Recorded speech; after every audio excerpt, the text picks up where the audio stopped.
வணக்கம் நேயர்களே, கடவுள் அருள் டிவி நேயர்களுக்கு லக்ஷ்மி நாராயணன் அன்பு வணக்கங்கள். இப்போ நம்ம பார்க்க போகிறது வார ராசி பலன் 15ஆம் தேதியிலேருந்து 21ஆம் தேதி வரை எப்படி இருக்க போதான்னு பார்க்க போகிறோம். எப்போதுமே சொல்கிறதாங்க, லக்னத்துக்கு பாருங்கள். ராசிக்கு பார்ப்பதை விட லக்னத்துக்கு பார்க்க ரொம்ப பர்ஃபெக்டாக இருக்கும். உதாரணமாக ஒரு மகர லக்னம் விருச்சிக ராசினா நீங்கள் விருச்சிக ராசிக்கான பலன்களை பார்க்குறத விட மகர ராசிக்கான பலன்களை பார்க்கும்போது ரொம்ப பர்ஃபெக்டாக இருக்கும். ஸோ முதல்ல வரது பொது பலன்கள், அதுக்கப்புறம் தசாபுக்தி பலன்கள். உங்கள் ஜனனகால ஜாதகத்தில் என்ன தசாபுக்தி அந்தரங்கள் வருதோ அதை மிங்கிள் பண்ணி பாருங்கள், ரொம்ப பர்ஃபெக்டாக இருக்கும். வீடியோட எண்டில் டிப் ஆஃப் த வீக் இருக்குது. கும்பராசி. ஸோ கும்பராசிக்கு வந்து பார்த்தீங்கன்னா உங்களுக்கு ராசி அதிபதி சனி 2ல் இருக்கும்போது பார்த்து பேசணும், கொஞ்சம் இடமா பேசுவோம். ஏன்னா வந்து அது புதனுடைய சாரத்தில் இருக்கும்போது குழந்தைகளுக்கும் உங்களுக்குமே கொஞ்சம் கருத்து வேறுபாடுகள் வர்றதுக்கான வாய்ப்புகள், கொஞ்சம் கவனமாக இருக்கணும். அதுக்கப்புறம் 2 அதிபதியான குரு. ஸோ அவர் வந்து பார்த்திங்கன்னா இப்போ உங்களுக்கு 6ல் இருக்கும்போது வருமானங்கள் ரொம்ப அற்புதமாக இருக்கும். வேலையில் நல்ல ஏற்றங்கள், நல்ல லாபங்கள் வர்றதுக்கான வாய்ப்பு எல்லாமே அற்புதமாக இருக்குங்க. ஸோ அது ஒரு நல்ல விஷயந்தான். அதுக்கப்புறம் உங்களுக்கு 3 மற்றும் 10ஆம் அதிபதியான செவ்வாய் ஆட்சி பலத்தோடு இருக்கும்போது தொழில் நல்ல ஏற்றங்கள், நல்ல லாபங்கள் வர்றதுக்கான வாய்ப்பு ரொம்ப அற்புதமாக இருக்குது. 4 9ஆம் அதிபதியான சுக்கிரன். 4 9ஆம் அதிபதி சுக்கிரன் வந்து பார்த்திங்கன்னா இப்போ உங்களுக்கு 6ல் இருக்கும்போது தந்தை தாயாருக்குலாம் கொஞ்சம் மனஸ்தாபங்கள், கொஞ்சம் வாக்குவாதங்கள் வர்றதுக்கான வாய்ப்புகள் இருக்குது. இல்லைன்னா அவங்களுக்கு ஏதாவது மெடிக்கல் எக்ஸ்பென்சஸ் வர்றதுக்கான வாய்ப்புகள் ரொம்ப கவனமாக இருந்துக்கணும். அதுக்கப்புறம் 5 8ஆம் அதிபதியான புதன் 5ல் ஆட்சி பலத்தோடு இருக்கும்போது குழந்தைகளோட நடவடிக்கைகள் சின்ன சின்ன மன கஷ்டங்கள், சின்னதாக ஒரு மனசலனங்கள் வரதுக்கான வாய்ப்புகள் இருக்குது. ஸோ அதெல்லாம் சரியாயிட விடுங்க. அதுக்கப்புறம் உங்களுக்கு 6ஆம் அதிபதியான சந்திரன் வேலை நல்ல ஏற்றமும், நல்ல லாபங்களும், நல்ல ஒரு இன்க்ரிமெண்ட், இந்த மாதிரி விஷயங்கள் நடக்கிறதுக்கான வாய்ப்புகள் ரொம்ப நல்லா இருக்குது. உங்களுக்கு 7ஆம் அதிபதியான சூரியன். 7ஆம் அதிபதி சூரியன் வந்து 5ல் இருக்கும்போது நல்ல ஒரு வளர்ச்சி, சந்தோஷங்கள், லைஃப் பார்ட்னராக ஒரு குதூகலங்கள், சந்தோஷங்கள் கிடைக்கிறதுக்கான வாய்ப்புகள் ரொம்ப அற்புதமாக இருக்குது. அதுக்கப்புறம் பார்க்கும்போது உங்களுடைய 9ஆம் அதிபதியான சுக்கிரன் உங்களுக்கு வந்து 6ல் இருக்கும்போது தந்தையோட உடல்நலம் சம்மந்தமான விஷயங்கள் எல்லாம் கொஞ்சம் கவனமாக பார்த்துக்கணும். வெளிநாட்டில் போய் வேலை பார்க்கணுங்களும் வெளி மாநிலங்களில் வேலை கிடைக்கிறதுக்கான வாய்ப்பு ரொம்ப நல்லா இருக்குது. தொழில் ரீதியான விஷயங்கள் உங்கள் முயற்சியில் ஒரு பெரிய வெற்றி கிடைக்கிறதுக்கான வாய்ப்பு எல்லாமே அற்புதமாக இருக்குங்க. ஸோ மற்றபடி வந்து உங்களுடைய 12ஆம் அதிபதியான சனி உங்களுக்கு 2ல் இருக்கும்போது குடும்பத்துக்காக கொஞ்சம் செலவு பண்ணுறமான விஷயங்களை கண்டிப்பாக ஏற்படுத்துங்க. இதுவரை பார்த்து பொது பலன்கள் இப்போ பார்க்குறது தசாபுத்திரம்.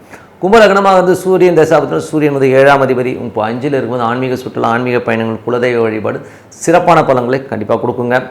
அது மட்டும் இல்லாமல் வியாபாரத்திலும் அடுத்த கட்டத்தில் ஒரு பெரிய வெற்றி, பெரிய லாபங்கள் வரதுக்கான வாய்ப்புகளை கண்டிப்பாக கொடுக்கும்.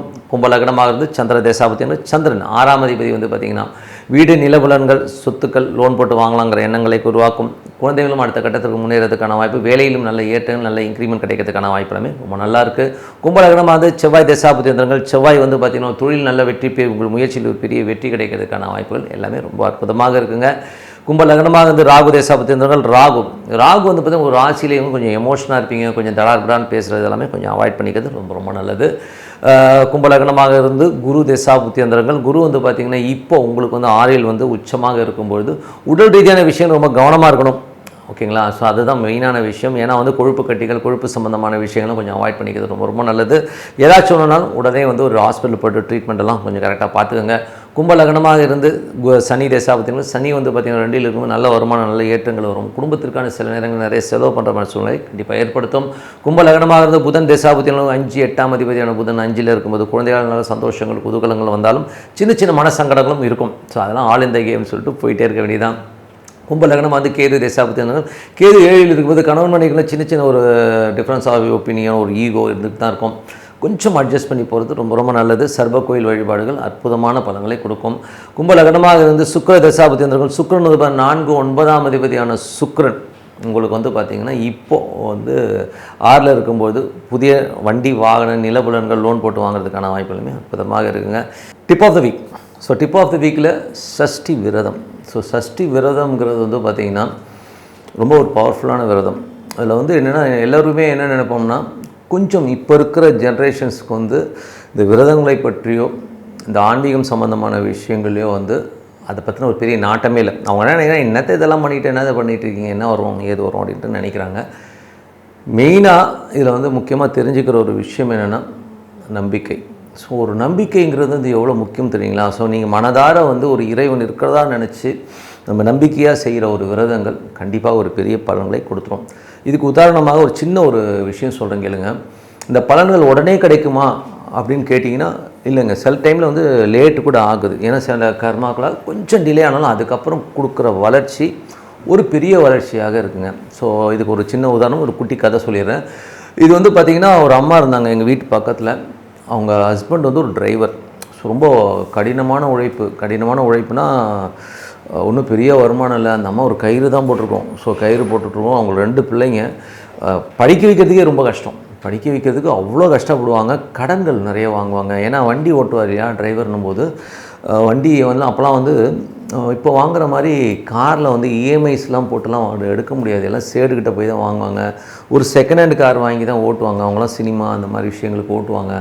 அது ரொம்ப ஒரு டஃப்பான மூமெண்ட்டு. ஏன்னா செகண்ட் ஹேண்ட் கார் வாங்கி ஓட்டும்போது நிறைய செலவுகள் வரும்போது நிறைய அடமானம் வைக்கிறது, எடுக்கிறது, இந்த மாதிரி ரொம்ப டஃப்பு. குழந்தைகளை படிக்க வைக்கிறது. ஒரு 1 மேன் இன்கமில் அந்த அம்மாவுக்கு வந்து படிப்பறிவு ரொம்ப கம்மி தான். ஓரளவுக்கு படிப்பாங்க, புத்தகம் படிப்பாங்களோ எவ்வளோ பெரிய படிப்பறிவு இல்லை. ஆனால் அந்த அம்மா நம்பினது பார்த்திங்கன்னா தெய்வத்தை. அந்த அம்மா வந்து வழிபாடு பயங்கரமாக பண்ணுவாங்க, விரதம் இருப்பாங்க, சஷ்டி விரதம் அந்த அம்மா இருப்பாங்க. அது மட்டும் இல்லாமல் ஈஸ்வரன் வந்து எங்கள் வீட்டுக்கு பக்கத்தில் ஒரு ஈஸ்வரன் கோயில் இருக்குது. டெய்லி போயிடும் அந்த அம்மா.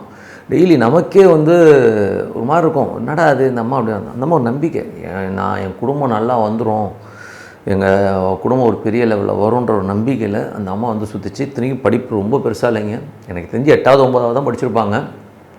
அந்த நம்பிக்கையின் வாயிலாக அந்த அம்மா பண்ணும்போது அதுக்கப்புறம் இந்த பசங்க வந்து படித்து முன்னேறி இன்றைக்கி வந்து அவங்க வேறு லெவலில் இருக்காங்க. கிட்டத்தட்ட வந்து அப்பாவை நல்லா பார்த்துட்டாங்க, அம்மாவை நல்லா பார்த்துட்டாங்க.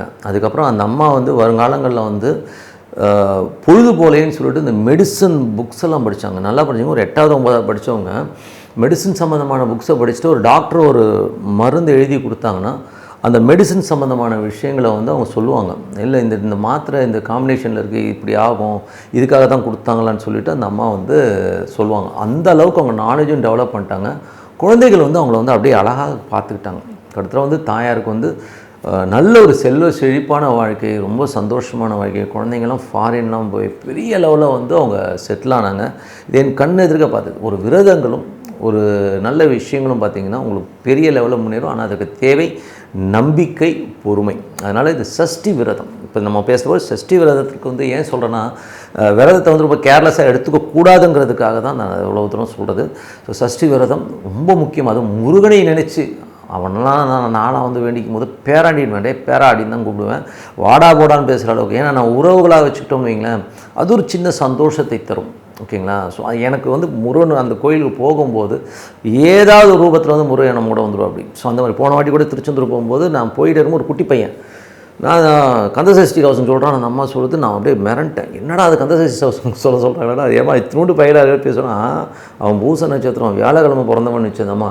நான் மிரண்டேன், என்னம்மா. இல்லை அவன் பண்ணுவாங்கன்னு. ஆனால் நான் தரிசனம் பார்க்கும்போது அந்த பையன் சட்டையை கழட்டு வந்து டக்குன்னு என்னோட தான் உட்காந்து தரிசனம் பார்த்தான். அந்த முருகனே என்னோட வந்து தரிசனம் பார்த்த மாதிரி ஒரு ஃபீல் எனக்கு கிடச்சிது. ஏன்னா இதுக்கு முன்னாடி அந்த அம்மா எனக்கு சொல்லணும்னு அவசியமே கிடையாது, லைனில் இருந்தவங்க. ஸோ அந்த மாதிரி இறைவன் உங்களோட ட்ராவல் ஆகிறதெல்லாம் நிறைய நீங்கள் உட்காந்து நோட் பண்ண மாட்டீங்க. நோட் பண்ணும்போது அது பக்கத்துலேயே தான் ட்ராவல் ஆகும். அதனால் விரதம்ன்றது இந்த சஷ்டி விரதம் ரொம்ப முக்கியமான விரதம்.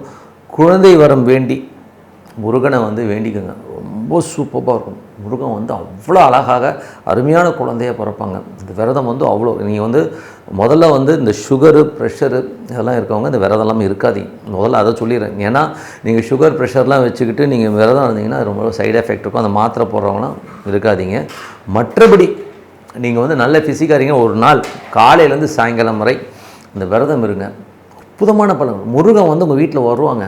ஸோ அந்த அளவுக்கு அந்த முருகனுடைய உங்களுக்கு யாராச்சும் வந்து அது சஷ்டியை பொறுத்தவரை அந்த 9 அந்த திருச்செந்தூர்லலாம் பார்த்தீங்கன்னா அந்த சிலைக்கு வேர்க்குன்னுவாங்க. ஸோ அந்தளவுக்கு ரொம்ப பவர்ஃபுல்லு. சஷ்டியில் வந்து பார்த்திங்கன்னா அந்த உங்களை யாராச்சும் எதிர்த்து ரொம்ப உங்களை வந்து புண்படுத்தி ரொம்ப கம்ப்ரெஸ் பண்ணி வேலையில் இருக்கட்டும் குடும்பத்தில் இருக்கட்டும் என்னை ரொம்ப நோவடிக்கிறாங்க அப்படின்னா இந்த சஷ்டி விரதம் இருங்க. அதுவும் முருகன் உங்களோட இருக்கான்னு நினச்சி அப்படி நம்பிக்கையோட இந்த சஷ்டி விரதம் இருங்க. அப்புறம் பாருங்கள் என்ன மேஜிக் நடக்குதுன்னு பாருங்கள். அதனால தான் நான் சொன்னேன், நம்பிக்கை ரொம்ப அவசியம். இன்றைக்கி மாத்திரை போட்டு ஜுரம் சரியாகிற மாதிரி உடனே ரிசல்ட் இன்ஸ்டண்ட்டாக கிடைக்குமா? கண்டிப்பாக கிடைக்கிறதுக்கான வாய்ப்புகள் ரொம்ப கம்மி. சில பேருக்கு இன்ஸ்டண்ட்டாக கிடைக்கும், பட் எல்லோரும் கிடைக்காது. அதனால் அமைதியாக உட்காந்து இறைவனை வழிபாடு பண்ணுங்கள். அதுவும் சஷ்டி விரதம் அற்புதமான விரதம். எதிரிகளை தகர்த்தெறிஞ்சிடும். முருகன் வந்து தூள் கிளப்பிடுவா அப்படி. அதே மாதிரி குழந்தை வரத்துக்கு வந்து சிறந்த விரதம்னா சஷ்டி விரதம். சஷ்டியை நினச்சி விரதம் இருங்க. அற்புதமான ஒரு குழந்தை, அற்புதம். உங்களுக்கு எதிரிகளை தகர்த்தெறிகிற ஒரு விஷயம் எல்லாமே நடக்கும். நீங்கள் வந்து சஷ்டி விரதம் இருங்க, அற்புதமான விஷயங்கள் இன்னும் பேசுவோம். ஓகேங்களா? ஸோ உங்களுக்கு விடைபெறுவது உங்கள் லக்ஷ்மி நாராயணன். நன்றி, வணக்கம். கடவுள் அருள் டிவியை பார்த்தமைக்க நன்றிகள். மேலும் இது போன்ற தகவல்களை தெரிந்து கொள்ள கடவுள் அருள் டிவியை சப்ஸ்கிரைப் செய்யுங்கள். மறக்காமல் பெல் ஐக்கானை கிளிக் செய்யுங்கள்.